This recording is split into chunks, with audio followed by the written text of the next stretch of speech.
Hey guys, David Len here. Welcome to Wargame Chat. Today we play tested my game Battle of Zama, the two-player version. What'd you think of it, Len? We found a few bugs and stuff, but those will all be fixed. But what'd you think of it overall? Actually, I was really excited playing that. I didn't expect it to be that good, and I didn't think Carthage had a chance, but I seem to be holding my own against the Romans. Yeah, Carthage in the beginning, they have weaker units in the front, so they kind of get a beating in the beginning, but once their third rank gets in line, then they start killing Roman units left and right. Well, I like the fact that, you know, when you attack, you lose strength points. Yeah. The defender can lose. So, because before we ended it, his front line was getting down to low numbers. Mm-hmm. So I was getting ready to pull the second line in to start beating the crap out of them. So, but anyhow, today's Wargame Chat will be about sore winners and sore losers. I'll start with the sore winners. You said you didn't know any sore winners. I'll tell you about a few. When I used to go to Games Plus to play Flames of War, some of these guys we would play against, if they happened to win the game, then all of a sudden they became an expert on the game. They'd be like, oh, well, you should have done this, you should have done this, you should have done this, and if you would have done this, you wouldn't have lost the game. And you know, it's like, shut up. It's like, just be glad you won the game. I mean, a game like Flames of War, you're going to win some, you're going to lose some. That's just the way it is. You don't have to give the defender a lecture after you beat him. I mean, that's just ridiculous. All right, as far as sore losers, have you met any in your lifetime? I was thinking Mark was an example, but actually he had this way of, we'd set up a game and he'd set it up so his side would be heavily favored. And then, well, I actually got amazed that when he lost. But he took it well. Mm-hmm. But he had personal problems at that. Actually, the only time I really got upset with him is that we played SBI's Fast Carriers. We played the Coral Sea scenario. And I gave him the American forces for a reason. What I did, the reason is that on the first day, the Japanese and the American forces are so far apart that even if they head straight towards each other, they'll never connect. So they do what the Americans do, what happened historically. Japanese landed in Guadalcanal. They send an airstrike to sink this seaplane carrier and a few freighters and destroyers. And by doing so, I could show them how to do the airstrike system. There's like a sub system in the game. And you know, this is one, you know, I know where he's going. You know, he'll pick up a couple of cheap victory points and get an idea of how it goes. But instead, he went straight towards the Japanese. I told him at the end, you know, we had to call it quits because we ran out of the time. And it was like, Mark, couldn't you figure out that we'd never meet, that you were supposed to go after like they did historically? And well, all right. Yeah, because I think what it was, we used to play like North African, he really loved North Africa, those campaigns. He knew everything about them. And it's like, okay, he has 3 times as many tanks, and they're all German tanks, and with my Matildas. But they, or else he'd take the British and I'd have nothing but Italian tanks. But and I'd win, or sometimes it was close. So. Yeah, as far as sore losers, there's this guy, Bob, we used to game with. Bob's no longer with us. He died. He was a big guy. He was, I don't know, probably like 6'7" or something, and well built, so he was kind of an intimidating person to like a lot of people. So if he was playing a game and he was starting to lose, he would start arguing over the rules and be really forceful about it to try and scare the people that he was arguing with and stuff. And one of the things he did, he had a rule set that he created on his own for ancients. Actually, that's it. And when he would play this, if things didn't go his way, then he would alter the rules, and he would give some like historical justification for it. And he'd like mention, well, the Romans in such and such battle did this or that, and you know, apparently that meant that his rules that he wrote no longer applied. You know, it's just ridiculous. And one time he was playing a game, I think it was DBM, and he got really mad during DBM because he got a bad die roll and didn't get as much pips as he needed. By the way, DBM's horrible. Ancients game, don't play that. But anyhow, he got mad and he threw the dice across the room, and I was like, dude, those are my dice, you know. And he apologized then, and then he went and retrieved them. But yeah, just goofy. I mean, get a life. I mean, you're gonna if you play games, you're gonna lose some games, no matter what. No matter how good you are, you're gonna get beaten once in a while, or maybe more often than once in a while. Because actually, the philosophy of war games is nobody's ever equal. Each side has advantages and disadvantages, and you have to evaluate your advantages and their advantages, your disadvantages, their disadvantages, and then work from there. But occasionally you miscalculate, and your soldiers start running off the map real fast. Oh, I was thinking one example at.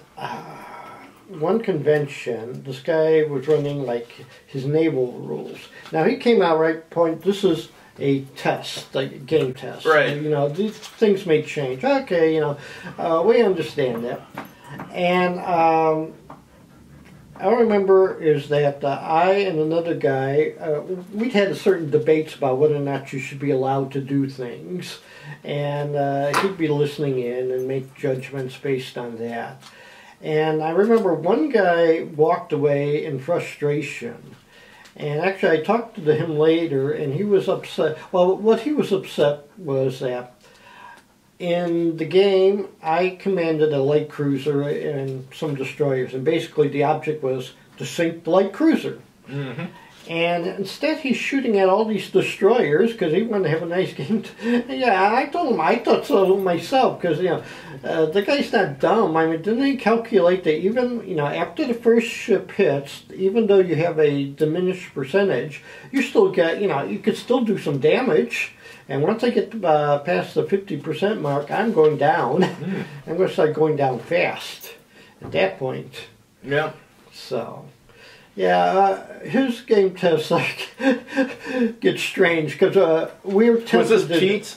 No, not Pete. Oh, okay. Yeah, because it's a game test, we tend to do bizarre things or try something, you know, different tactics. Well, a lot of times when people are play testing a game, whether it be a board game, video game, or whatever, it's always good to have many people do it because they're going to do things you, the author of the game, never thought of doing, and then you're going to see how it works out with it. You know what I mean? Like Len, when we were play testing Battle of Zama, his tactics were completely different than the tactics that I use, so it was interesting to watch what happens and stuff. Yeah. Also, I tried an earlier version of this, and we had something bizarre where I turned a certain way, and we ended up with battle cruisers about 1,000 yards across. And I was thinking, no, that's not. And I was thinking, that's not where I wanted my German battle cruisers. They have thick armor, you know. Yeah, I'm pounding away. I'm pounding your little I-class battle cruisers to death, but I'm taking too many hits when I could stay at a distance and pound them nice and slow. Do you remember, getting back to sore winners, do you remember Medardo? Vaguely. Oh, okay. Well, anyhow, this guy was a terrible war gamer. Very few games was he good at, so his tactic he would use would be cheating. So he would take like a rule set that no one else had played, and then he would cheat during it, you know, tell you there was some rule that didn't exist or alter rules and stuff. And then when the game was done, he'd become a sore winner. He'd be like, after winning, he'd be like, oh, so what did you learn? It's like, what do you mean, what did I learn? It's like, I just played a game here. It's like, and I lost because you cheated. Yeah. I mean, what does he think I'm going to have learned here? And it's an interesting story with that. You remember Ed Majeski? Yes.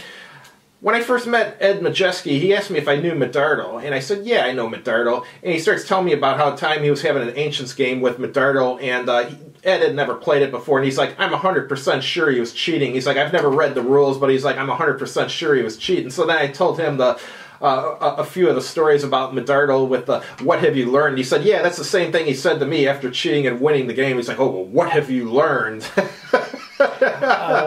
trying to think. There's one guy, Pete M. I know who you're talking about. Somebody told me the story. I was at one Wargame club, and what we do is that you write out your order, Napoleonic, you write out your orders, you give it to the referee who would move your troops based on your orders. And someone told me that he started the system because Pete M. cheated a lot. And I told him, actually, I like this system. In fact, it got to me like a tradition when I play Napoleonics, if I can. I'll just tell somebody, okay, move my guys up. You know, let someone else measure it out. So if the referee has a complaint, they could go yell at them. Yeah, Pete M., we won't tell you his real last name, but yeah, he's been in jail for breaking into a church. Apparently there was some Wargame convention in the early 80s or something that was in a church, and the dealers left their stuff in there overnight when they went home, so he broke into the church to steal figures, and he got busted, and they threw him in jail. And then everyone I know who's known this guy, he's stolen something from, and he ended up getting a job at, do you ever hear of those treasure hunters in like Florida and the Bahamas who look for the Spanish galleons? Well, he got a job doing that. And then about 2 years later, I heard that that company had fired a whole bunch of people because they caught them stealing gold from them or something. I was like, yeah, that doesn't surprise me. He knew a good mark when he saw one. Yeah, as soon as he said that, I was like, yeah, I'm pretty sure I know who was doing the stealing there, too. Who knows, maybe he's in jail again or something. Yeah, I think I saw him at Ed's funeral. But I didn't. Ed Majeski's funeral? Yeah, oh, okay. I didn't talk to him, so I wasn't sure what to say.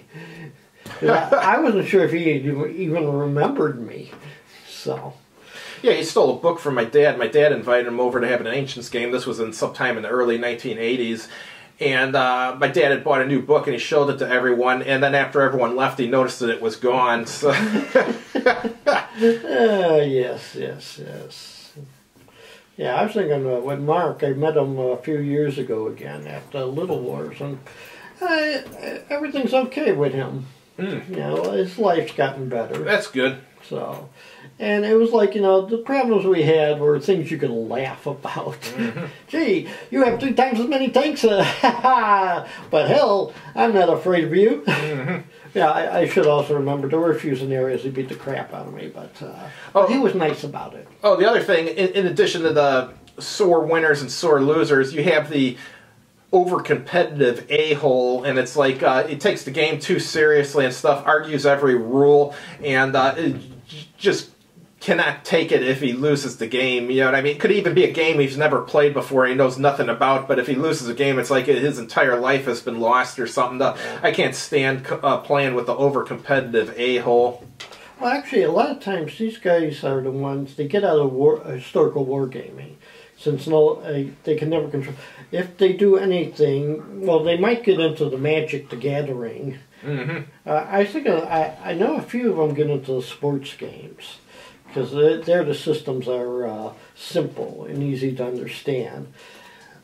And people understand if you're a sore loser. It comes with the territory.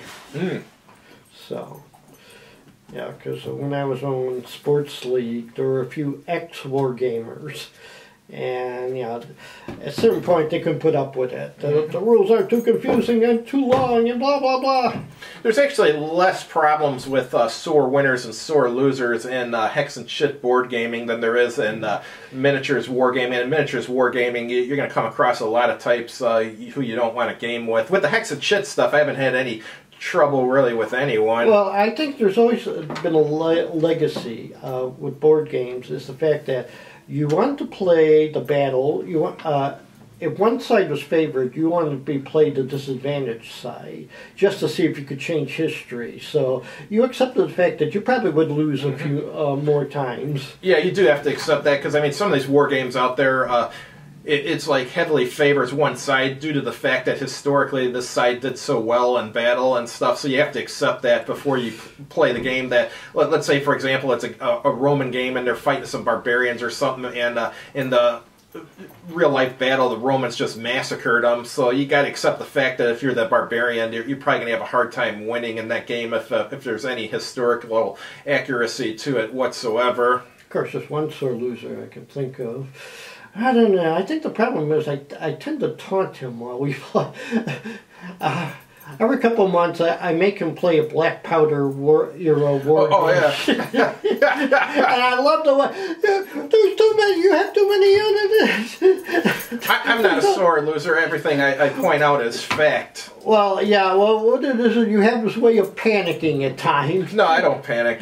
But, well, what gets me about it is that you panic, and I'm sort of going, you know, he doesn't realize he's got the edge right now. I'm slowly falling apart. You know, just because you lost a few units doesn't mean you're going to... I just lost, like, most of my cohesion. I'm on the edge.